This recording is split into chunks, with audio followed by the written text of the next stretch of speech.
Bom dia, povo de Deus. Saúdo vocês com a graça e com a paz de Jesus. Quero agradecer de coração ao pastor Marco, todos os presbíteros desta igreja. Fui recebido com tanto carinho, tanto cuidado. Leandro, sua família também, muito obrigado. De verdade, eu me senti muito amado aqui. Obrigado.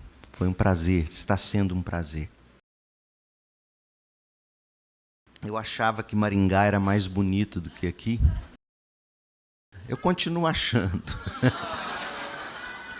Mas as partes que eu vi de Londrina, eu vou ter que voltar para checar, essa que é a questão. Eu achei muito bom, muito bonito. Parabéns, vocês moram numa belíssima cidade. Indo a Goiânia, indo a Goiás, visite a Segunda Igreja Batista em Goiânia. Nós vamos recebê-los aí com o maior carinho, tá bom? Abra sua Bíblia em Atos, no capítulo 2. E nesta manhã eu quero mostrar para vocês o modelo original da igreja. Atos 2 nos transporta para o passado. Atos 2 nos leva para o ano 30 da era cristã. Atos 2 nos mostra como era a vida na igreja primitiva. E quando a gente lê Atos capítulo 2, a gente percebe que o que fazia essa igreja ser igreja, o que unia essa igreja não eram teorias humanas. A gente não vê teorias humanas em Atos capítulo 2. Pelo contrário, quando você lê e descobre que os apóstolos estão pregando, quando eles estão falando das coisas de Deus e cada um enxerga ou ouve na sua própria língua a palavra de Deus, a palavra do Evangelho, eles, sem entender o que estava acontecendo, as pessoas que estavam ali no dia de Pentecostes, no verso 13, você vê que havia pessoas zombando de tudo aquilo, dizendo que eles estavam bêbados. No verso 12, admirados, perplexos, perguntando uns aos outros, o que significa isso? Nós ouvirmos essas pessoas falarem em nossa própria língua sobre as coisas maravilhosas de Deus. Portanto, nós não vemos aqui teorias humanas, estratégias de marketing espiritual. Nós vemos o plano de Cristo em ação. O que nós vemos em Atos 2 é o Espírito Santo operando com poder.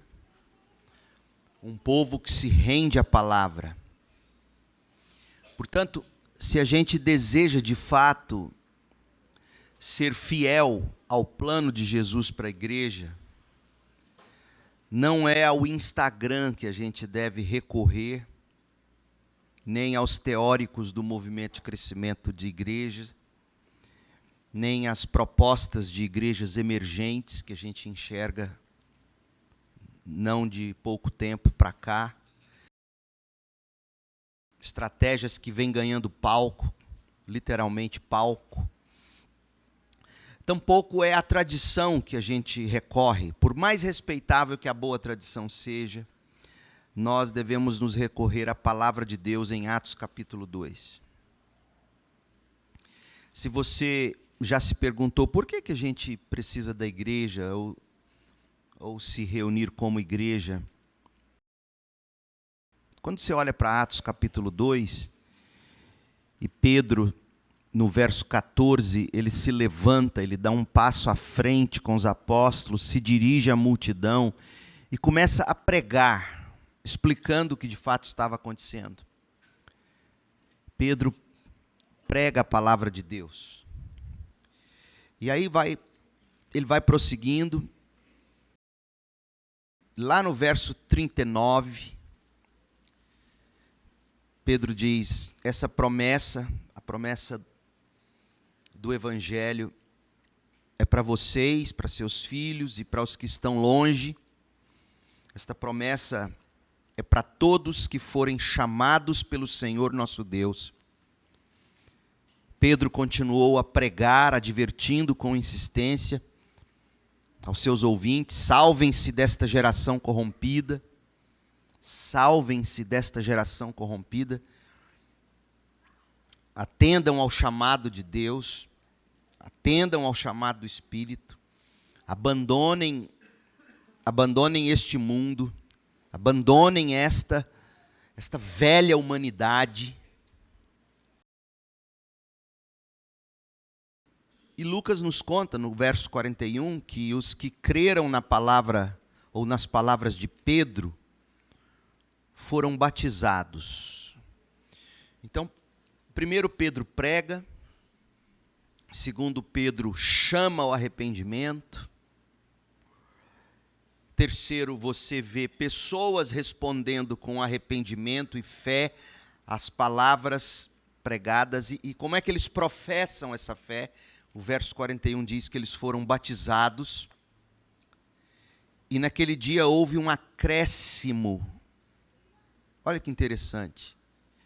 As palavras de Pedro, de Lucas, não são por acaso, inspiradas pelo Espírito, que são essas palavras.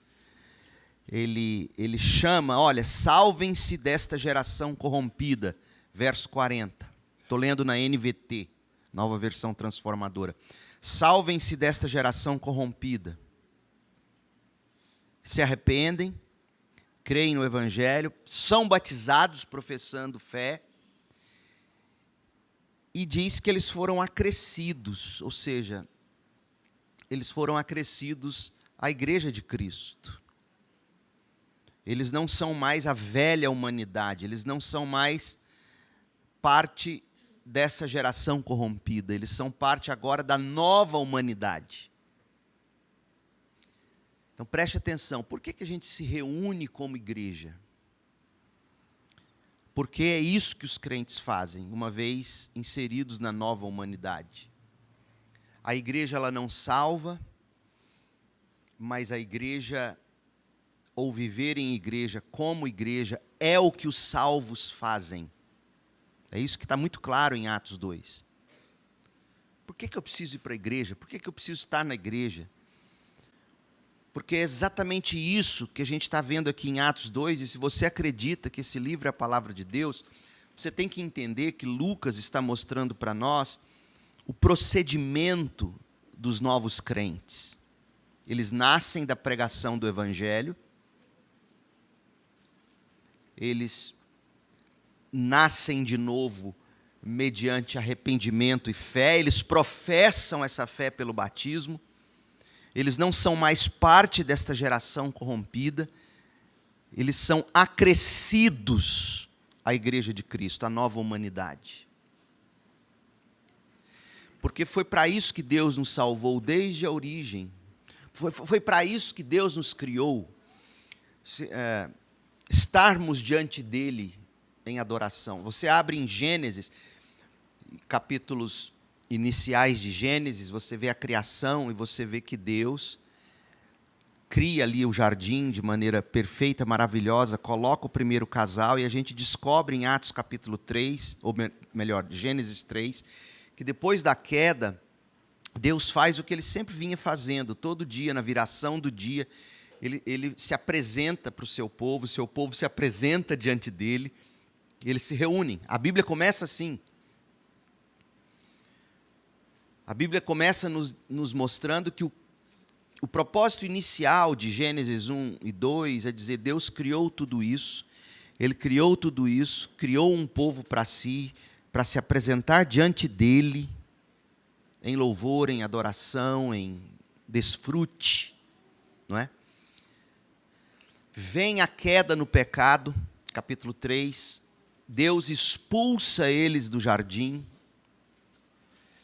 Mas como é que o livro de Deus termina? Como é que termina a Bíblia? Em Apocalipse, lá no final, últimos capítulos, o que você vê? Vê o povo que foi redimido, que foi regenerado, se apresentando diante de Deus, exatamente como no início.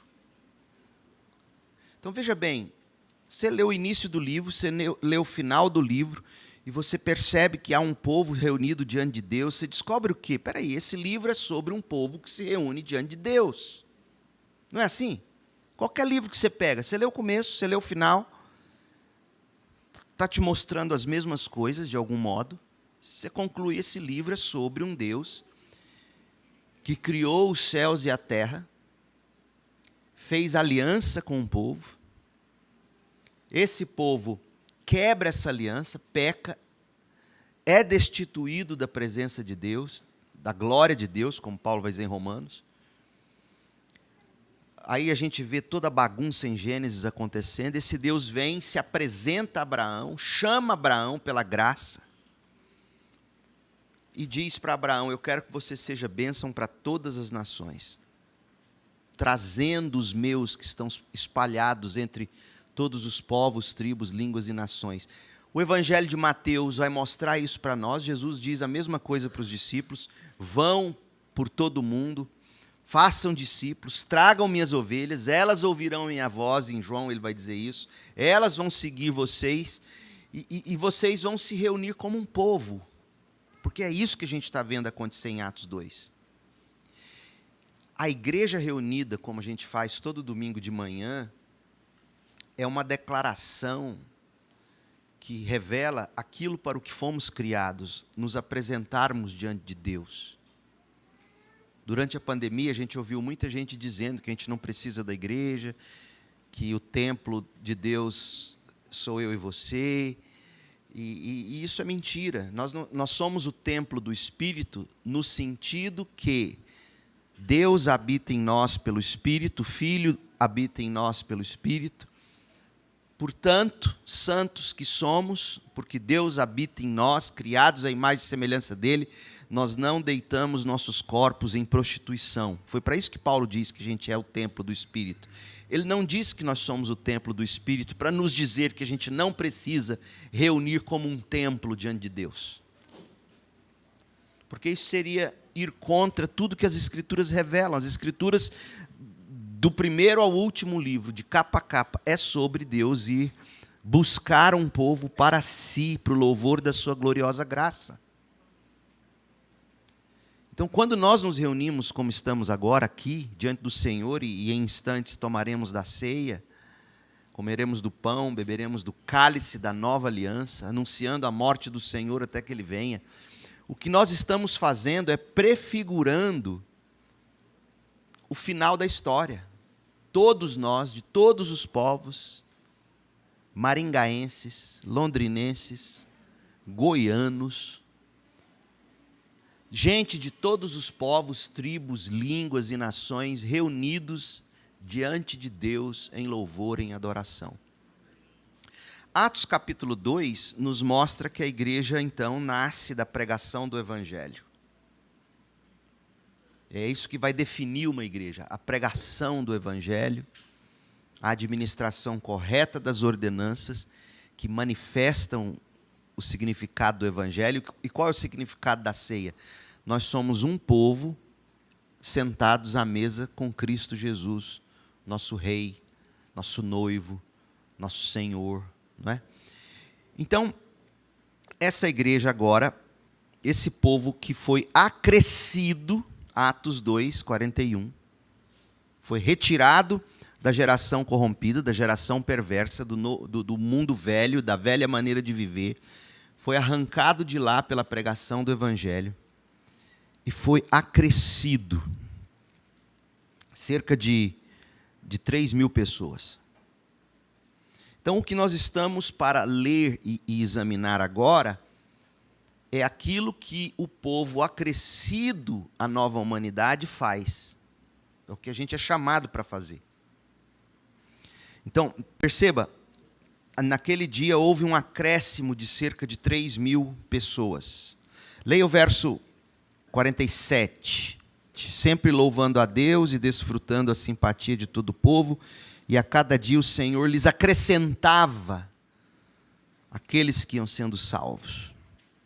Então nós temos aqui o verso 41, o verso 47, mostrando para nós que Deus está acrescentando pessoas, retirando-as da velha maneira de viver. Então, o que nós temos entre o verso 41 e o verso 47 é uma explicação de como vivem aqueles que são acrescentados pelo Senhor na nova humanidade. Como é que eles vivem? Olha o resumo da história, verso 42. Lembra, nasce da pregação, arrependem, professam a fé pelo batismo, estão acrescidos, foram chamados pelo poder do Evangelho, porque Pedro falou disso, essa promessa é para todos quantos são chamados, não é aquele convite que deixa a opção, nesse chamado aqui não se trata do convite que deixa a opção, se aceita o convite ou não, é o chamado eficaz para a salvação, é a regeneração, é o novo nascimento. Então, responde com arrependimento e fé, é a nova humanidade. Como que vive agora? Como é que a gente vive? Verso 42. Todos se dedicavam de coração ao ensino dos apóstolos, à comunhão, ao partir do pão e à oração. Esse é o resumo. Esse é o resumo de como vive a nova humanidade. Interessante que já que eles estavam em Pentecostes, e já que eles estavam na festa de Pentecostes, muitos eram peregrinos que foram a Jerusalém para a festa de Pentecostes, é muito interessante que a sequência do texto não é Lucas dizendo, olha, uma vez que eles se converteram, cada um deles voltou para casa, viveram felizes para sempre, em família, né? Interessante, você não acha interessante? Porque nós não estamos falando aqui de um momento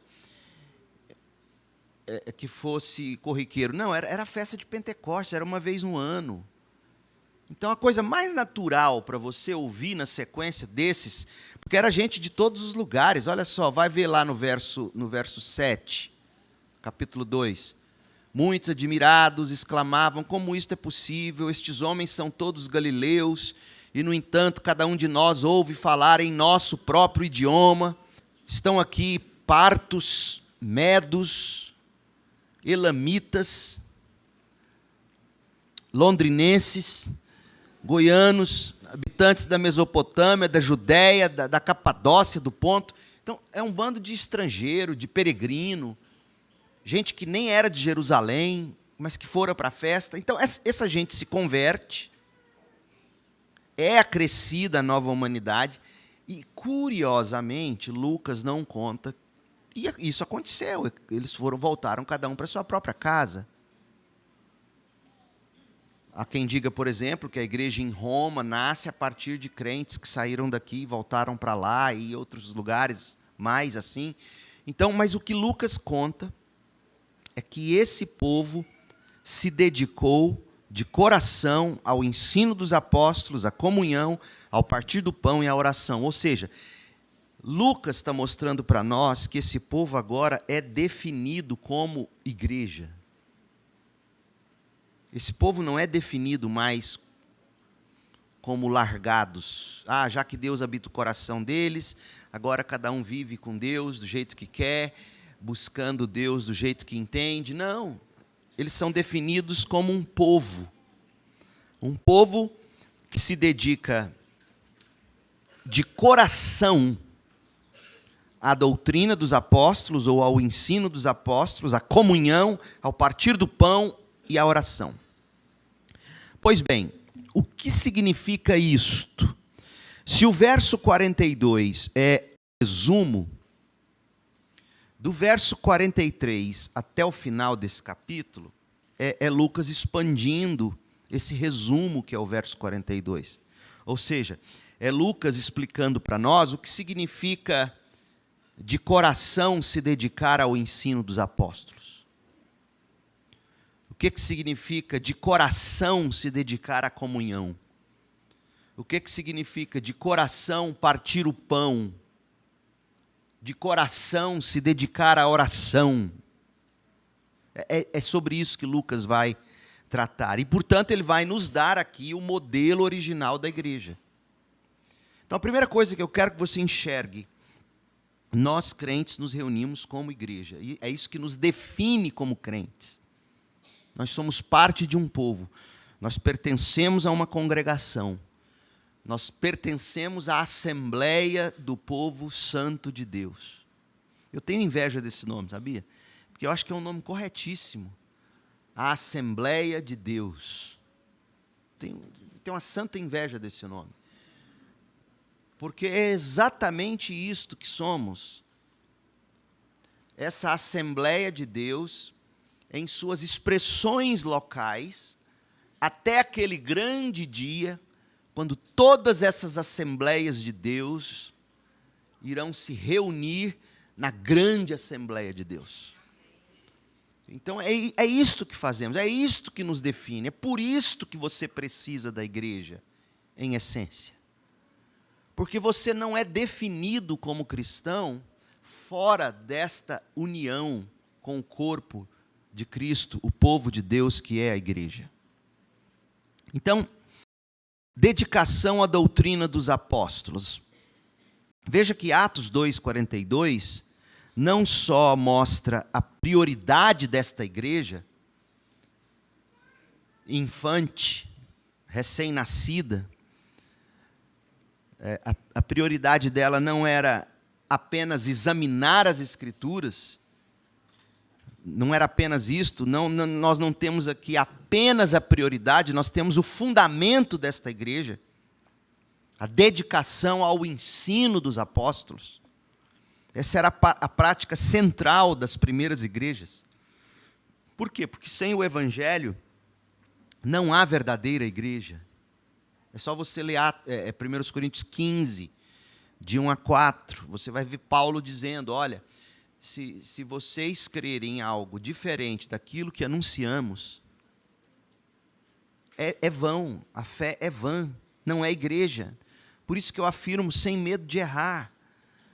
O que tem aí por aí afora com nome de igreja, muita coisa não é igreja. Por quê? Porque não é evangelho puro, genuíno, que salva o pecador, que tira ele do velho modo de viver e o transporta para o reino de Cristo Jesus e por aí vai. Então, no verso 42, a gente lê que eles se dedicavam à doutrina. No verso 43, Lucas mostra como essa dedicação se manifestava. Os apóstolos realizavam sinais e maravilhas. Desse modo, eles confirmavam a mensagem apostólica. Esse era o propósito dos sinais. A confirmação da mensagem apostólica. É chegado o reino de Deus com o Evangelho, com todo o seu poder. É uma antecipação daquilo que realmente vai acontecer. Nós fomos sarados, sim, pelas suas enfermidades, pelas suas pisaduras. Nós fomos, sim, sarados. Alguns de nós são curados nesta vida, depois adoecem de novo. Todos nós morremos ou morreremos, a não ser que Cristo volte antes. Alguns não são curados nesta vida, mas seremos sim curados, porque pelas suas pisaduras nós fomos curados. E é isso que está sendo antecipado aqui. Essa cura, esses milagres, é Deus confirmando a sua mensagem apostólica. Isso provocava neles um profundo temor. Essa manifestação da palavra de Deus com poder provocava neles um profundo temor. Isso não aconteceu apenas em Jerusalém. Abra sua Bíblia em 1 Tessalonicenses e veja o que Paulo vai dizer. 1 Tessalonicenses 1,5. O caso deles, ao abrir a primeira carta aos Tessalonicenses, Paulo escreve, capítulo 1, verso 5. Pois quando lhes apresentamos as boas novas, o Evangelho. E por que é boa nova? Por que o Evangelho é boa notícia? Porque é Deus nos salvando. Nos salvando de quê? Da ira de Deus. O Evangelho é boa notícia porque nós somos salvos da ira de Deus, da justa ira de Deus. Então, capítulo 1, verso 5. Pois quando lhes apresentamos as boas novas, nós não o fizemos apenas com palavras, mas também com poder. Mesma coisa que a gente lê em Atos 2,43. Visto que o Espírito Santo lhes deu plena certeza de que era verdade o que lhes dizíamos. Então veja que os milagres eram a autenticação da verdade da palavra pregada. Capítulo 2 de 1 Tessalonicenses, verso 13. Olha que interessante. Nunca deixamos de agradecer a Deus, pois quando vocês receberam de nós a mensagem dele, não consideraram nossas palavras como palavra de Deus, o que sem dúvida são. E essa mensagem continua a atuar em vocês, os que creem. Ou seja, gente, desde o início a igreja reconhecia nos apóstolos instrumentos vivos do poder de Deus, em palavras e obras. Não tratavam a pregação com leviandade. É isso que eu quero que você enxergue. Essa era a prioridade. Número 1, veja que antes da comunhão, antes do partir do pão, antes das orações, era a dedicação à doutrina dos apóstolos, ao exame das Escrituras, a busca pela verdade, a busca da verdade, que habita em nós, como estudamos em 2 de João. E eles recebiam essa palavra com reverência, com fé. Quando os apóstolos pregavam, sim, eram homens pregando, mas eram homens inspirados por Deus. Quando os presbíteros pregam, sim, são homens pregando, mas são homens iluminados por Deus, no exame das Escrituras, na aplicação das Escrituras. E a congregação checa, como está escrito aqui. A congregação checa, a congregação, e naquilo que a congregação vai entendendo é mesmo palavra de Deus, vai recebendo como palavra de Deus e não como palavra de homens. A igreja se reúne para ouvir a palavra, porque é a palavra que salva, é a palavra que santifica, é a palavra que nos revela Deus, Cristo, e assim por diante. Então, desde o início, a igreja reconhecia nos apóstolos instrumentos vivos de Deus. Segundo, eles se dedicavam à comunhão. Atos 2, 42 diz que eles se dedicavam de coração à comunhão. Essa comunhão, entretanto, ia além de estar juntos, além de repartir refeições. Eu não sei por que crente acha que comunhão é churrasco. É churrasco também, mas é muito mais do que churrasco e pão de queijo e seja o que for. Significa ter tudo em comum. Isso é comunhão. Porque é o que diz o verso 44 de Atos 2. Olha só. Os que criam se reuniam num só lugar. Olha, de novo Lucas dizendo para você o que é crente. Crente é quem se reúne num só lugar. Isso é crente. Eu não preciso da igreja, eu e Deus. Então rasga isso aqui, embola e joga fora. Porque está escrito aqui. Os que criam se reuniam. Se reuniam num só lugar. E aí ele vai explicar o que significa o que ele disse lá no verso 42, que eles se dedicavam à comunhão. O que era isso? Compartilhavam tudo em comum. Primeiro que comunhão é reunir num só lugar para ouvir de Cristo, aprender de Cristo, valorizar o Cristo juntos, e é compartilhar as coisas que possuíam, vendiam propriedades e bens, repartiam o dinheiro com os necessitados. É o que está dito aqui. Agora, muita gente pega esse texto e fala, isso é comunismo. Não é comunismo, porque não era imposto, não era obrigatório. Se você ler Atos capítulo 5, versículo 4, você vai ver a história de Ananias e Safira. E você vai ver que eles vendem a fazenda que não precisavam ter vendido, mas resolveram vender. Eles entregam parte do dinheiro aos apóstolos, não precisavam ter entregado coisa nenhuma. Só que os dois mentem, dizendo que venderam e entregaram tudo. Eles queriam ter primazia entre eles. Veja que o espírito de Diótrefes, ele já estava aqui. Primazia, como aqueles, nossa, eles venderam a fazenda e deram tudo.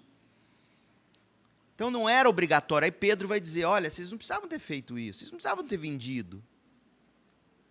E mesmo que venderam, mesmo tendo vendido, vocês não precisavam ter dado tudo. Para que mentir?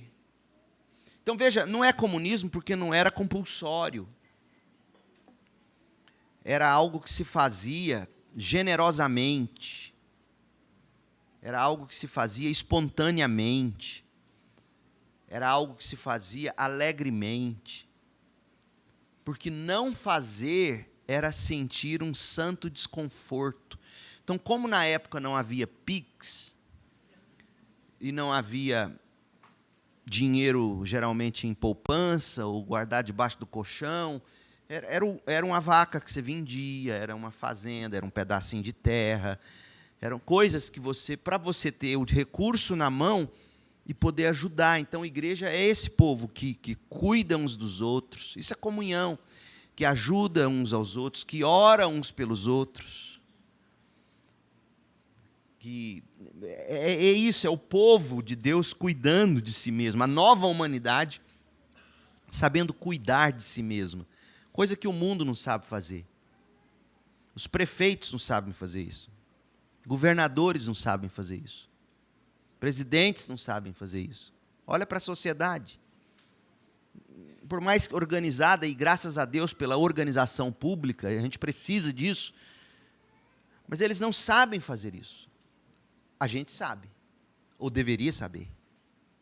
Nós somos a nova humanidade. A gente deveria saber olhar uns para os outros e dizer, fulano está precisando de remédio, eu sei que ele está precisando, ele está sem dinheiro, ele não consegue, eu vou ajudar. Fulano está precisando de oração. Fulano está precisando que eu vá até ele e ore com ele, porque eu sei que ele não está tendo força nem para orar. Dietrich Bonhoeffer, no livro Vida em Comunhão, ele vai dizer que muitas vezes na vida cristã, Cristo na palavra do irmão é o que você mais precisa. Porque você já se viu em momentos que você não sabe nem como orar, nem pelo que orar, você não tem força para orar.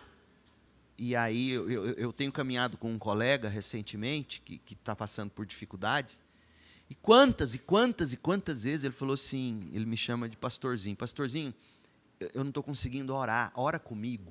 Você tem noção do que é isso? Muitas vezes você vai ter que fazer isso com alguém, isso é comunhão, isso é ter em comum a mesma fé. Então, há momentos que a fé do irmão vai entrar em eclipse, mas é a mesma fé que você tem. Sabe o que você vai ter que fazer? Dar a sua mão e falar, segura na minha, e venha comigo. Deixa eu te trazer, venha. É o que Davi fez com Jonatas, lá em 1 Samuel 23. Foi ao encontro dele no deserto, fortaleceu a mão de Davi em Deus. Vem comigo, Davi. Em Deus. Davi e Jonatas, o mesmo Deus em comum, a mesma fé em comum. Isso é a comunhão da igreja primitiva. O partir do pão, eu poderia aqui mostrar para você que, aparentemente, o que nós temos aqui nesse contexto não era a ceia do Senhor. Alguns vão dizer que era, mas me parece aqui que o que nós temos é eles comendo. Porque o texto vai dizer o seguinte, leia comigo. Adoravam juntos no templo diariamente, reuniam-se nos lares para comer e partir o pão com grande alegria e generosidade. Então parece que era comida mesmo. Vem comer na minha casa. Vem comer comigo. Deixa eu te dar comida. Numa época, para nós isso não faz sentido, né? Porque você passa ali no Burger King, você passa ali no McDonald's, A gente não tem noção do que é isso, mas naquele contexto, há pouco tempo depois disso aqui, eles passaram tanta necessidade de dinheiro que Paulo precisou levantar oferta entre as igrejas dos gentios para mandar dinheiro para eles. Muita gente ali não tinha o que comer, então eles se reuniam nas casas, eles cuidavam uns dos outros, eles generosamente alimentavam uns aos outros. E eles faziam isso com grande alegria e generosidade. Então eles viviam em comunhão, mas eles também se dedicavam à oração. Olha o verso 47. Sempre louvando a Deus e desfrutando a simpatia de todo o povo. O verso 47 é o desdobramento da última fala do verso 42, que diz que eles se dedicavam à oração. Que tipo de oração? Uma oração que era voltada para Deus em primeiro lugar. Eles louvavam a Deus. É muito triste entrar em reunião de oração dos crentes, onde a gente só tem tempo para orar pelas unhas encravadas uns dos outros. E eu sei que a gente enfrenta problemas terríveis.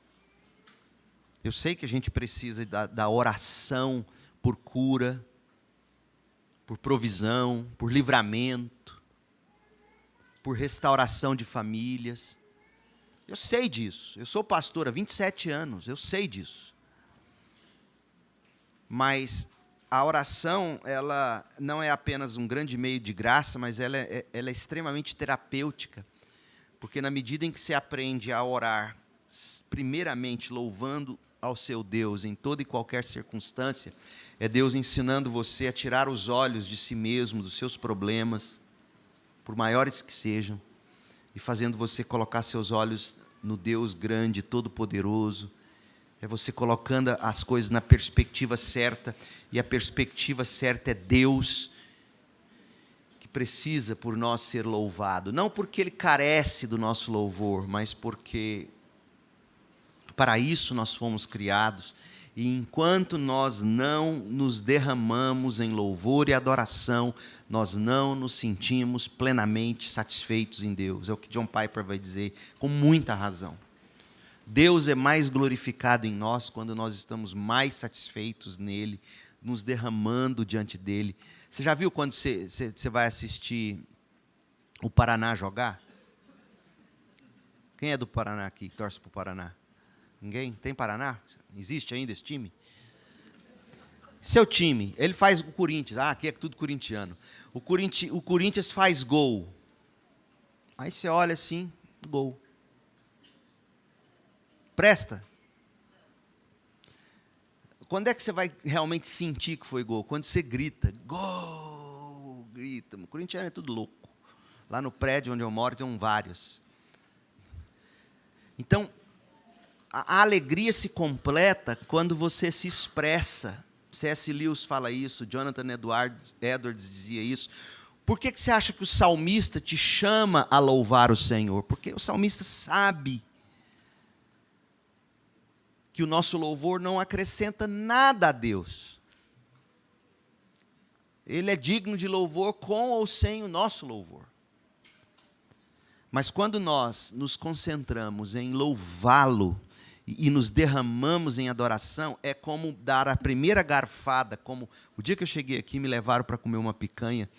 Que coisa deliciosa. Parece que veio de Goiás, acho que é importada essa picanha. E aí você dá a primeira garfada, é tão bom, mas fica melhor quando você faz assim, ó, quer ver? Que delícia. Não é? Sua mulher se arruma, vai no salão, pinta o cabelo. Ai de você se não vê isso. Minha mulher pergunta, você viu que eu pintei o cabelo? Claro. Para mim nunca mudou de cor. Nunca... Mas digamos que você viu, e viu mesmo, e só vai completar o prazer quando você diz, nossa, você está linda. Nossa, que perfume cheiroso. Que comida gostosa. Não é assim? Por que a gente faz isso? Porque a gente não se segura. E não apenas não se segura, o prazer se completa quando a gente expressa louvor. E é isso que eles estão fazendo. Eles se reúnem para orar e, em primeiro lugar, a oração é louvando a Deus. É expressando-se em louvor. Por isso que quando a igreja se reúne, canta, é a igreja servindo uns aos outros no sentido de dizer, olha, vamos nos unir como povo de Deus, que ora e canta e louva o Senhor, mas que é a igreja dando a nós a oportunidade de completarmos o nosso gozo, a nossa alegria, louvando. É como se estivéssemos dizendo o seguinte, quando a gente canta, que delícia é o nosso Deus. E aí a alegria se completa. Que maravilha foi o que Cristo fez por mim na cruz, por nós na cruz. A igreja se reúne. E outra coisa, o prazer não é o mesmo sozinho. Eu me lembro que eu fui morar nos Estados Unidos, 4 anos no mestrado, lugares lindíssimos, coisa de cinema, parecia que eu tinha entrado dentro de uma tela de filme. Eu e minha mulher. Sabe o que era a coisa que a gente mais fazia? Era aos domingos à tarde, depois da igreja, não tinha nada para fazer, a gente ficava andando no campus do Seminário Batista, na Carolina do Norte, coisa belíssima, casas históricas. Sabe qual era a coisa que a gente mais fazia? Além de dizer que coisa linda, além de expressar louvor, que coisa linda, que coisa lindas. Sabe qual era outra coisa que a gente mais fazia? Era lembrar de amigos que poderiam estar lá conosco. É interessante, porque a alegria não se completa enquanto a gente não se expressa, e ela não é a mesma coisa quando a gente está sozinho. Por isso que a igreja se reúne, por isso que a igreja canta, por isso que a gente ouve as vozes uns dos outros cantando. É prazeroso, que alegria, que deleite, que delícia. Mas essa igreja também orava pelas pessoas. Como é que a gente sabe disso? Olha o verso 47. Sempre louvando a Deus e desfrutando a simpatia de todo o povo. É óbvio que Lucas pode estar fazendo referência ao todo, mas sabe que eu sou impelido a pensar que esse desfrutar da simpatia de todo o povo era um tipo de igreja que chegava nas pessoas e dizia assim, pelo que eu posso orar por você? Essa pessoa se importa comigo. Era isso que os primeiros crentes faziam. Eles catavam bebês nas latas de lixo, porque as crianças eram descartadas, eles catavam, eles adotavam as crianças, eles cuidavam dos enfermos, eles abençoavam as pessoas. De onde você acha que vem o nome de santos aí em hospitais? Hospital Santo não sei da quanta, fulana não sei da quanta, creche nome não sei de que. Os primeiros cristãos acolhendo, curando, cuidando. E era isso que fazia eles caírem na graça do povo. Eles eram gente boa. Eles não oravam só por eles. Eles intercediam pelo mundo, pela sociedade. Eu sei que esse povo ora por mim. Eu sei que essa igreja ora por mim. Eu sei que aquele crente ora por mim. Ele pergunta, você está bem? Aquilo que você compartilhou, como é que está aquela situação? Tem orado por você. Aliás, tem algo mais além de orar que eu possa fazer? Você já viu como é que crente é bicho ruim? Você já parou para pensar que antes da gente ficar com raiva do PT, seria bom orar por esses incircuncisos filisteus? ou pelos bolsomínios? Você já parou para pensar nisso? Você já parou para pensar que a gente tem muito mais do espírito de Jonas do que a gente gostaria de admitir? Eu não quero ver esse povo convertido, não. Eu vou ficar sentado aqui esperando o fogo cair do céu. Não era isso que Jonas fazia? Essa igreja não vai cair na simpatia de todo o povo. Essa igreja tem que primeiro orar pelo povo. E não é oração imprecatória, não. Do tipo, que as carruagens do faraó vêm e passam em cima do pescoço desse bolsomínio, alguma coisa assim. Não é assim. É um tipo de oração preocupada com a alma mesmo da pessoa, com arrependimento, com fé. É um tipo de oração, um tipo de desejo de orar pelas pessoas que faz as pessoas olharem para você e falar assim: ele se importa comigo. Eu sei que ele não pensa igual a mim, eu sei que ele é petista, ou bolsonarista, ou trumpista, ou Hillary, sei lá o quê, das quantas. Eu sei que ele é diferente de mim, mas importa comigo. Ora por mim. É isso que vai fazer a igreja de Jesus Cristo cair na simpatia do povo, meu povo. De verdade. Então, é a nova humanidade dizendo para o mundo o seguinte: apesar de sermos tão diferentes, há algo em mim que me faz olhar para você com compaixão, com desejo de te socorrer, com desejo de te ajudar, com desejo de que seus olhos sejam abertos, que você se arrependa, creia, seja salvo, sem nenhuma vaidade espiritual, sem nenhum orgulho, sem nem, sabe, ser gente boa, porque o que a gente está vendo aqui é uma igreja gente boa, são crentes, gente boa, que caíam na graça de todo o povo.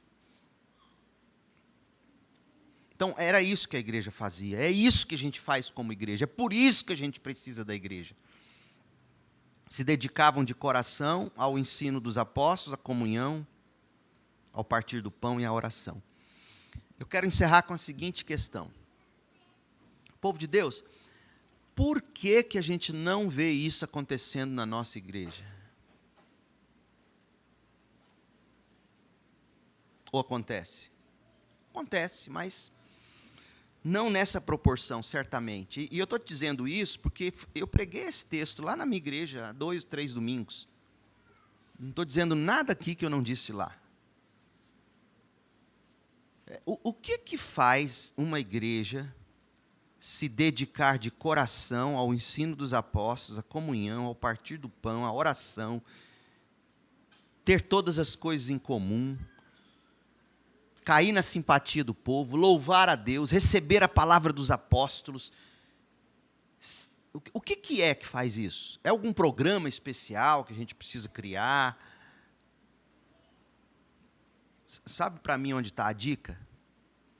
E é isso que falta a nós. Olha o verso 43. Havia em todos eles um profundo temor. Onde está o temor entre os crentes de hoje? Não há mais temor. Não há mais esse senso de reverência, um santo temor. Se você acha que temor não é algo que nos impele a fazer coisas grandiosas, é porque você nunca, eu, graças a Deus, não gosto dessas coisas. Mas eu sempre fiquei impressionado como é que tem gente que ama pular de body jumping. Sabe aquele negócio, você pula de um penhasco, num elástico? Gente que ama andar naquelas montanhas russas, mas de onde vem isso? Andar em trem fantasma. Já andou em trem fantasma? Lá em Goiânia tem um parque. Você entra num trenzinho dentro de uma casa escura, cheia de monstros, de bicho, e vai fazendo as curvas. O que faz as pessoas buscarem esse tipo de entretenimento? Pular de um body jumping, pular de paraquedas, que loucura. Deus me defenda. O que faz as pessoas andarem numa montanha russa? Você tem noção? Responda. Eu vou te dizer o que é. Existe prazer em temer.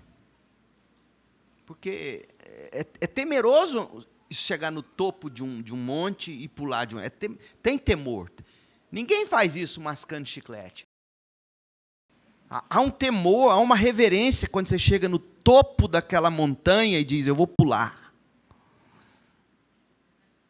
Há uma reverência, só você olhar o rosto das pessoas aí no YouTube, na montanha-russa, a cara delas mostra, elas estão, mas elas querem, porque há alguma alegria, há algum prazer, algo que impele a gente no temor. E é isso que falta à Igreja de Cristo. Esse temor reverente que é também prazeroso e que nos move a querer aprender de Deus, a querer orar, a querer repartir, a querer viver junto, a se preocupar com o outro. Então, para mim, o que a gente mais precisa como Igreja de Jesus hoje é curvar os joelhos juntos e suplicar a Deus que derrame nos nossos corações esse santo temor que existia na primeira igreja batista em Jerusalém, existia na comunidade cristã de Jerusalém, existia isso, e não existe hoje mais. Tanto não existe, você vê isso pela roupa do sujeito que sobe para pregar, calça rasgada, mesinha em cima, no canto assim, com caneca de chá. Nós vamos conversar sobre Deus. O que eu quero conversar sobre Deus? Eu quero que você me apresente Deus, é isso que eu quero. Eu quero ver Deus, eu quero o Deus glorioso que me faz temer e tremer de prazer. Cadê a reverência? Cadê o temor? Então, eu queria encerrar com essa nota. Será que quando as pessoas olham para a sua vida, elas dizem, olha, existe um assombro na vida do fulano, existe um temor, existe uma reverência, mas não é para você também se tornar um tipo de gente chata. Porque é difícil falar disso, porque quando a gente fala disso, você está imaginando um tipo de gente que de tanto temor a Deus, parece que quando anda perto de você está levitando. Sabe? Não, a gente comum, mas que é movida por esse temor. Teme falar mal de você. Teme fazer mal a você.